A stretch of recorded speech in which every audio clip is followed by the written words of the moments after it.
Hello viewers, I am Advocate K.R. Rawat from Lexis & Company. Today we are going to discuss about the topic Law of Tort. Tort of law. Law of tort is the area of the law that covers most civil wrongs. Law of tort is known as civil wrongs. In general, any claim that arises in a civil court with exception of contractual disputes fall under the tort of law. The concept of tort law is to redress a wrong done of a person and provide relief from the wrongful acts of others, usually by awarding monetary damages as compensation. The original intent of tort is to provide full compensation for the damages which has occurred. Lawsuits involving contract and law of contract, tort law requires those who are found to be fault for harming others to compensate the victims. Typical harms include the loss of past or future income, payment of medical expenses, and payment for pain and suffering.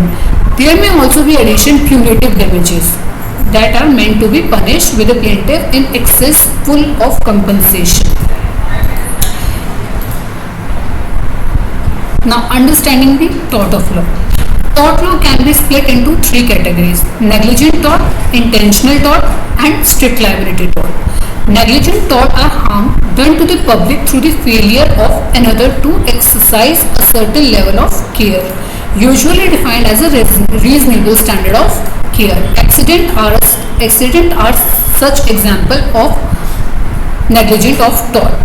Now, intentional tort are harm that have been caused by the willful misconduct of another, such as assault, fraud, and theft. And a third one is strict liability tort. Unlike negligence and intentional tort are not concerned with the culpability of the person doing the harm. Instead, such cases focus on act itself.